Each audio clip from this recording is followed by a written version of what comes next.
I was a bit late to the Netflix party as I didn't subscribe until 2016, but the two reasons I did were Daredevil and Jessica Jones. Now, don't get me wrong, I love the MCU and have found many hours of entertainment in the films, but the idea of an adult series which was both more mature, gritty, and dealt with more adult themes was a great pull for me. Also, as a big lover of the Daredevil comics and watching the rave reviews everywhere of the series, I wanted to see how they were treating a character that I've been adoring for so many years. Great though Daredevil was, my absolute favourite series though has to be Jessica Jones.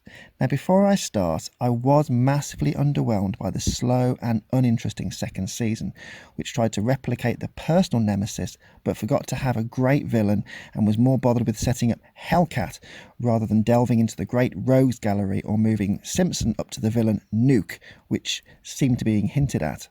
But Series 1 is so special that it exists on its own as an example of great television. One of the reasons that I enjoyed it so much was its take on the very tricky subject of domestic violence. Now, I've worked with domestic violence survivors for the past 12 years of my life. It's my job and, because of that, my affiliation and appreciation for what Jessica Jones did in its first series is so immense I just have to talk about it.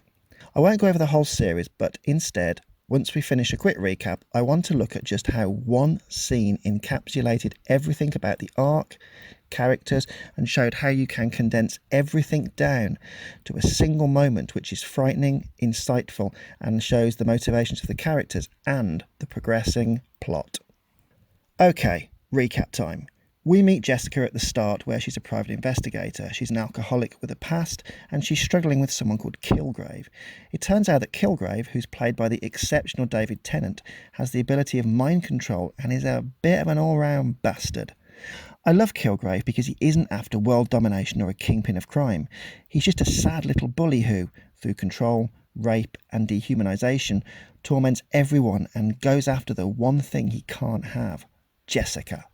Jessica Jones is immune to his powers of persuasion, so, as all narcissists and horrible children want, they want the one thing they can't have despite having the opportunity to have everything else. Kilgrave comes back into Jessica's life by tormenting a lady called Hope Schlottman, who, after shooting her parents under Kilgrave's orders, floods Jessica with guilt and a determination to get Kilgrave arrested.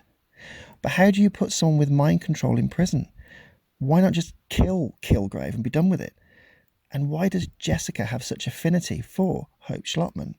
Everything can be explained in one scene in the police station during episode 7 of the 13-episode arc.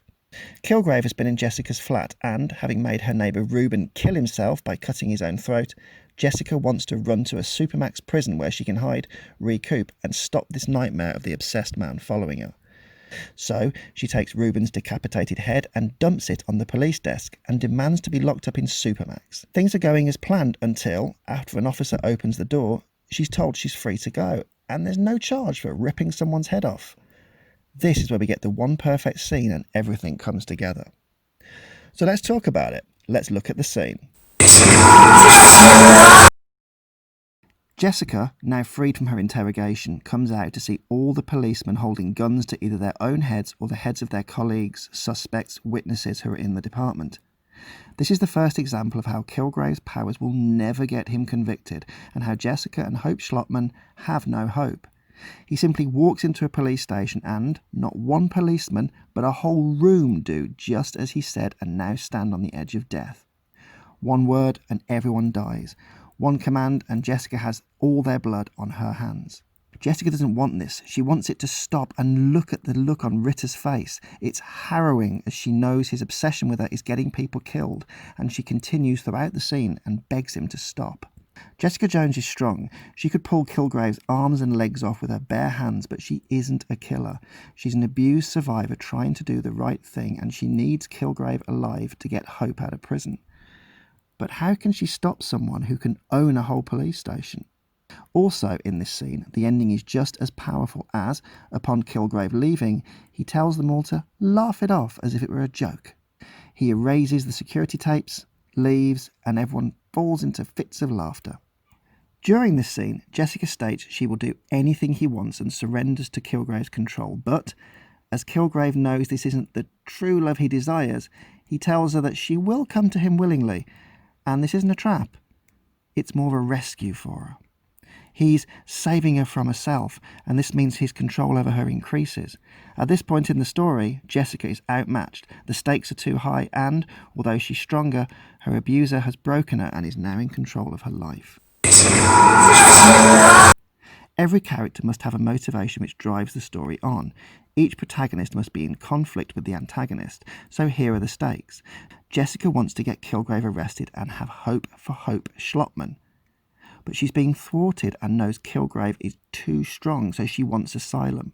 She wants to run, save others, and lure him to Supermax where there might be some chance of containing him. On the opposing hand, Kilgrave wants Jessica. He wants the one thing his mind control can't give him, and he is obsessed. Jessica has superpowers and, like any domestic violence abuser, he wants to crush that identity and make her his possession. His lack of self-esteem, narcissism and self-hate means that he needs to own Jessica and make her willingly come to him. Also, at this point, Jessica doesn't know she is immune to Kilgrave's mind control, but he does. So he needs her to believe that she will go to him by choice and that he can keep her. If she doesn't do what he says in the police station, he hurts people. So Jessica is going to go to him willingly, but not as willingly as she thinks. Kilgrave is being driven crazy by the one thing he can't control. For many abusers, it's control that guides them and harnesses their victims to an ever-worsening cycle of abuse. Kilgrave is convinced that all the things he is doing to Jessica is founded and she just needs to come round to his way of thinking. In other words, she wants him. She just doesn't know it yet. How very narcissistic. The frustration-aggression hypothesis is often written about in domestic violence. This is no more evident here when Kilgrave shouts, "Do not permit to know me!" as he lunges at Jessica with his facade wearing thin. Like most abusers, deep beneath the charm lies a temper which is just waiting to come out whenever the situation is frustrating them. Jessica has to keep her cool here, or people will die. She has to placate her abuser and keep him calm with flattery, distraction, and suggestions which draw him away. In Kilgrave's first scene, we know just how nasty he is. After knocking on a stranger's door, he locks their children in a cupboard and eats their meal of lamb. Here the power dynamic is interesting as Jessica is physically stronger than Kilgrave, but she's psychologically weaker. Jessica wants to get him convicted, but she knows this isn't going to happen and her options are reducing each episode. This scene they reduce to the point where there is no more option. More to the point, the stalemate of strength and attrition is now in Kilgrave's court as he knows he is isolating Jessica from everyone, breaking her down and gaslighting her into submission.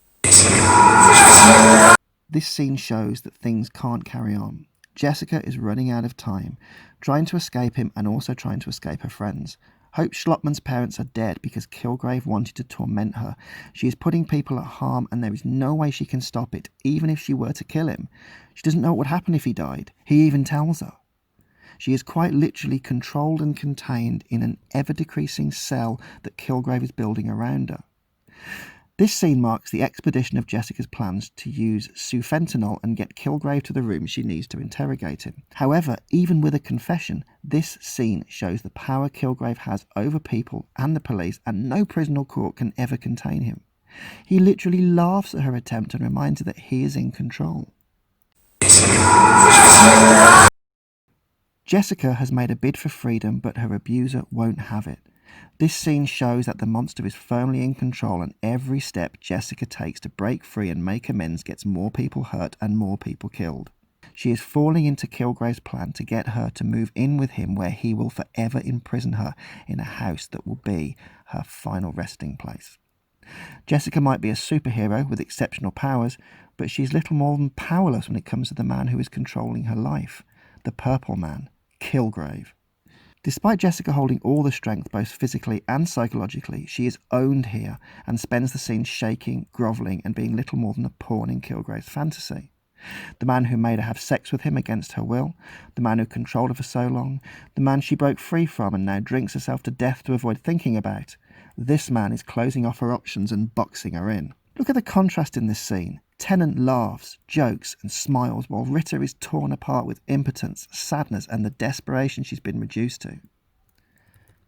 Kilgrave might control the police here, but, without even using mind control on Jessica, It's Jessica who he is really possessing under his willpower, because even though she's immune to his commands, he has found another way to make her dance to his tune. What great performances both of these actors give. Tennant plays Kilgrave like he should, a gaslighting, intermittently reinforcing, domestic abusing child who plays with people and builds himself up by tearing others down. This is a man who can have anything and everything, but is tormented by the one thing he can't control. Domestic abusers hate themselves, not their partners, and Kilgrave is no different. He's a lonely, sad and spoilt child who always gets what he wants and, even though he has no physical strength, is building a world for himself via coercion.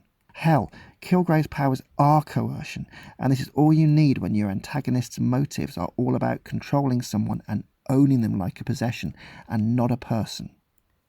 As for Rita, she plays the PTSD victim brilliantly. Her irreverence, lack of self-esteem, anger, disinterest, alcoholism, emptiness and tears are all laid bare. This scene may just be her pleading, but that's all you need to know at this point in the story and for the whole story arc. Everything is captured in this one scene. Kilgrave is in control, Jessica is subdued.